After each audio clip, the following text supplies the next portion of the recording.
मजबूर किया जा रहा है। उसका एकमात्र कारण मुझे नजर आता है कि बाबा साहब अम्बेडकर के संविधान की वजह से जो अधिकार मिले हैं और हम लोग स्वाभिमान सम्मान का जीवन जीना चाहते हैं, ये कुछ सामंती लोगों को पसंद नहीं आ रहा और वो ये सोचते हैं कि हम अगर हमारे साथ अन्याय किया जाए तो हम आवाज ना उठाए। वो दिन चले गए। मैं बस ये कहना चाहता हूँ गोरखपुर की धरती से कि वो दिन चले गए। हाँ, आपके पास असले हैं, अवैध असले, आपके पास हथियार है, आप हमारी हत्या कर सकते हो, लेकिन याद रखना कि हर एक हत्यारे को उसकी सही जगह भेजने का काम करना हम लोग अच्छी तरह जानते हैं। हम भारतीय संविधान को मानने वाले लोग हैं।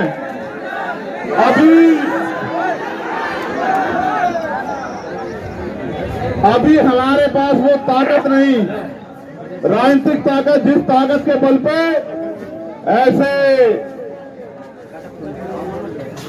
कार लोगों को हम लोग सभा से सबक सिखा सकते, लेकिन अभी हमारे पास हमारे संविधान के द्वारा दिए गए अधिकारों की ताकत है और उस अधिकार को दिलाने के लिए किसी सरकार की जरूरत नहीं है।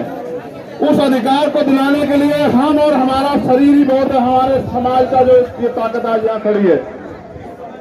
मुझे दुख इस बात का हुआ कि जिनको अपना काम जिम्मेदारी से करना है उन्होंने नहीं किया, और मुझे कष्ट है इस बात का यहाँ के पुलिस अधिकारियों ने जो रोल उस दिन अदा किया कि उस परिवार को, उन बच्चों को, उनकी पत्नी को, उनके भाइयों को, उनकी मां को, राजकिशोर को आखिरी बार देखने भी नहीं दिया। मुझे इस बात का अफसोस रहेगा जिंदगी भर। ऐसा क्यों है कि पुलिस की लाठी, गुंडों की लाठी हमारी कमर पे ज्यादा तेजी से पड़ती है? ऐसा क्या है? आपने सुना है आसपास कभी कि किसी की हत्या हुई है, उसके बच्चों को उसका आखिरी चेहरा भी न देखने को मिले? कभी सुना आपने? लेकिन ऐसा क्या है कि आपके साथ अन्याय होने पे भी न्याय नहीं होता? उसका एकमात्र कारण यह है कि उनको लगता है कि ये लोग कमजोर हैं, ये गाय भैंस बकरी हैं, ये जानवर से ज्यादा कमजोर है। मैं यहाँ के अधिकारियों से, जो सम्मानित अधिकारी, उनसे कहना चाहता हूँ, कम से कम वर्दी की लाज रखो। ये वर्दी आपको किसी अपराधी, किसी गुंडे, किसी नेता की दया से नहीं मिली। ये वर्दी आपको आपकी मेहनत और भारतीय संविधान में जो अवसर की क्षमता मिली है उसकी वजह से मिली है नौकरी। कि आपका एक एक कदम कमजोरों की सुरक्षा में होना चाहिए। लेकिन जहां मुख्यमंत्री, ये गोरखपुर उनका जिला है, जहां मुख्यमंत्री ये कहते हैं कि यूपी में 0 टॉलरेंस है, अपराध की कोई जगह नहीं, वही उनके जिले में सामंती ताकतवर लोग हमारे लोगों की हत्या भी करते हैं और दिन दहाड़े जो है सुबह आंख खुलने से पहले आके पूरे गांव में हमारी मां बहनों के साथ मारपीट करते हैं। ये अन्याय हम लोग नहीं सहने वाले। ये बताने के लिए मैं गोरखपुर आया मुख्यमंत्री जी को। ये तो उनका जिला है। आप सोचो जब गोरखपुर में हाल है तो अन्य जिलों में क्या हाल हो रहा होगा। सिर्फ बातें करने से या पीठ थपथपाने से कानून व्यवस्था अच्छी नहीं होती है मुख्यमंत्री जी। अगर कानून व्यवस्था अच्छी करनी है तो जाति धर्म का चश्मा उतार के कानून के हिसाब से काम करने का काम करो, तब जाके कानून व्यवस्था अच्छी होगी। मगर अक्सर देखा गया है कि कानून व्यवस्था का ढोल पीटने वाली सरकार इनके नेता आरोपियों का संरक्षण करते हैं और यहां तक कि पुलिस की मजबूरी में सरकार के नेताओं के इशारे पे, सब लोग तो नहीं है लेकिन बड़े पैमाने पर अपराधियों के पक्ष में खड़े रहते हैं। ये अन्याय हम लोग नहीं सहेंगे। ये बात आप लोगों को समझनी पड़ेगी।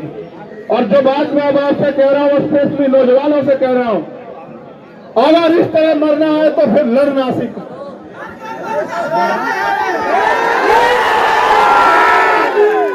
अगर हमें, हमारी माँ भी 9 महीने वही दर्द सह के पैदा करती है, हमें जो दूसरों की माँ दर्द सह के करती है, उतनी तकलीफ उठाती है हमारी माँ भी। हमारी हत्या का अधिकार किसी को नहीं है।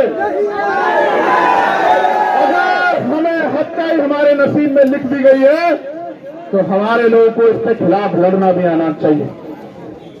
क्यों मरे हो? क्या तुम्हारे शरीर में जोर नहीं, अपनी रक्षा नहीं कर सकते हो तुम लोग? किनके भरोसे हो? क्या फर्क है जवान में, वर्दी के अलावा तुम में और जवान में क्या फर्क है बताओ? तुम भी तो समाज के सिपाही हो। अपनी रक्षा स्वयं करो। और मैं मुख्यमंत्री से कहना चाहता हूं, मीडिया के लोग भी आए, अगर वास्तविकता में आप न्याय करना चाहते हो, नहीं चाहते कि दलितों के साथ, कमजोरों के साथ, पिछड़ों के साथ अन्याय हो, तो आप ये लाइसेंस हमारे लोगों को भी देने का काम करो। हम अपनी रक्षा स्वयं करेंगे। आप आवश्यकता उसको है जिसको खतरा है। खतरा सोलंकियों को नहीं है, खतरा सरकार के लोगों को नहीं है, खतरा यहाँ इस प्रदेश में और देश में मेरे लोगों को है। उनकी हत्याएं हो रही है। हम अपनी बच्चों को चाहे हाथों से और न अपने हाथों में उनकी लाश को उठाते, हमें खतरा है। उनको छोड़ो, जब मेरे ऊपर गोली चलती है तो इनको बेचारे, इनकी क्या जिंदगी बची उत्तर प्रदेश में। लेकिन याद रखना, ये अन्याय हमें तोड़ नहीं सकता, ये अन्याय हमें डरा नहीं सकता। अपने ऊपर होने वाले के अन्याय का जवाब हम लोग आने वाले समय में देंगे। ये बात आप याद रखें।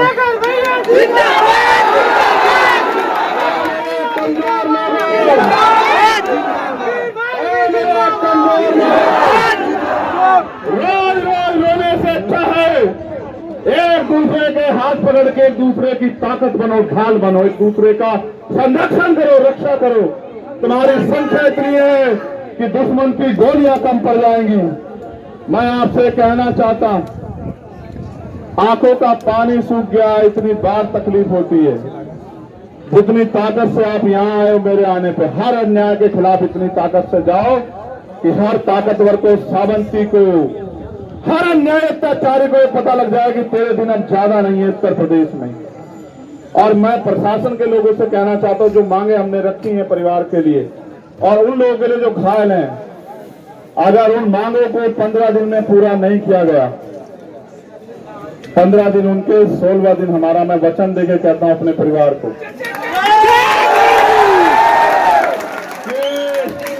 16वें दिन हमारी लीडरशिप यहां घोषणा करेगी और जो तारीख तय कर देगी, मैं आपसे भी कहूंगा आना। मैं वचन देके कहता हूं कि कोई अधिकारी गोरखपुर का कुर्सी पर नहीं बैठेगा जब तक हमारे परिवार को न्याय नहीं मिलेगा। सूरज पश्चिम से निकल सकता है, लेकिन जो जबान मैंने आपको दी वो कभी कमजोर नहीं पड़ सकती। मेरी बात को याद रखना। 15 दिन हम लोग इंतजार करेंगे, 16वें दिन हम अपनी लीडरशिप से जानकारी हासिल कर लेंगे। उसके बाद हम एक तिथि की घोषणा करेंगे और आपको भी, सबको अपना काम छोड़ के स्वाभिमान सम्मान की लड़ाई लड़ने के लिए जिला अधिकारी कार्यालय पे मेरे साथ पहुंचना। आप लोग आओगे नहीं आओगे बताओ?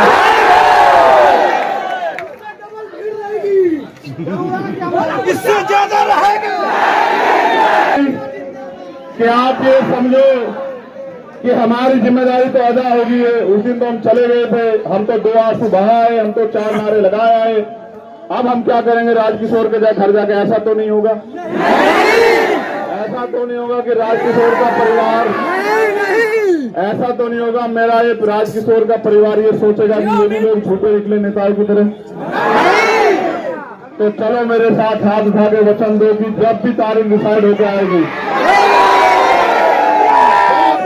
जब भी तारीख डिसाइड होगी, आप जितने लोग यहाँ हो, एक एक आदमी को और लेके जो है गोरखपुर को कहा कि हम वचन देते हैं अपने साथ एक और साथी को लेकर तिथि तय होगी, गोरखपुर जिलाधिकारी कार्यालय पे पहुंचेंगे, निश्चितकालीन होगा। क्या तो हमारे परिवार को न्याय मिलेगा या फिर हम वहां लड़ते लड़ते अपनी जान दे देंगे, लेकिन छूटेंगे नहीं। मैं आपको ये बात इसमें भी समझा देना चाहता हूं, आप ये बात, अन्याय के खिलाफ आवाज ना उठाना भी गुलामी है। बाबा साहब अम्बेडकर ने कहा, अन्याय करने वाले से अन्याय सहने वाला ज्यादा दोषी होता है। बहुत सही भाई, सही बात, सही कहा। अगर हम अन्याय सहते रहे तो ये अन्याय हमारे घरों तक आएगा। अगर आप इस बात को सोच के चुप है कि उत्तर प्रदेश से गोरखपुर में हुआ, मेरे जिले में नहीं हुआ, अगर आप इस बात को सोचकर चुप है कि मेरे जिले में हुआ, मेरी विधानसभा में नहीं हुआ, अगर आप इस बात को सोचकर चुप है कि मेरे विधानसभा में हुआ, मेरे ब्लॉक में नहीं हुआ। अगर आप इस बात को सोच कर चुप हैं कि मेरे ब्लॉक में हुआ, मेरे गांव में नहीं हुआ, अगर आप इस बात को सोच के चुप है कि मेरे गांव में हुआ, मेरे घर नहीं हुआ, तो मैं आपसे कहना चाहता हूं अपनी बारी का इंतजार कर रहे हैं और कुछ नहीं कर रहे हैं। मेरी बात को याद रखें, आपको इंतजार नहीं करना है। कहीं भी अन्याय हो गोरखपुर के आसपास, आप ये समझना कि आपके परिवार के साथ हुआ और आंख बंद करके उस परिवार की लड़ाई लड़ने के लिए उसके पीछे जाकर खड़े हो जाना कि हम आपके साथ हैं, आपको अकेला नहीं छोड़ने देंगे।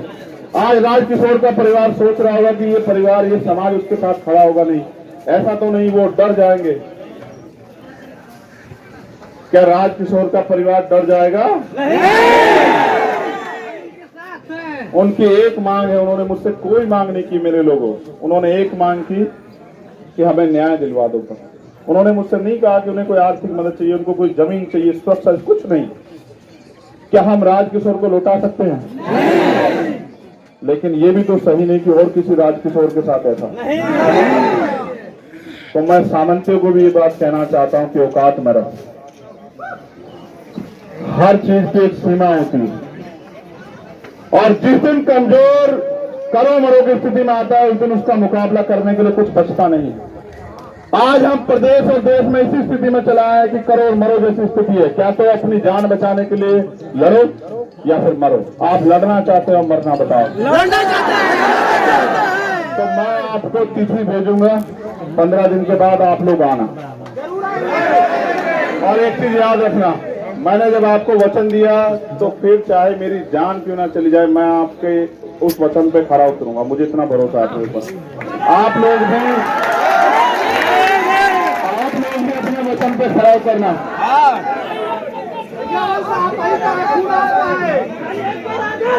चंद्रशेखर भैया की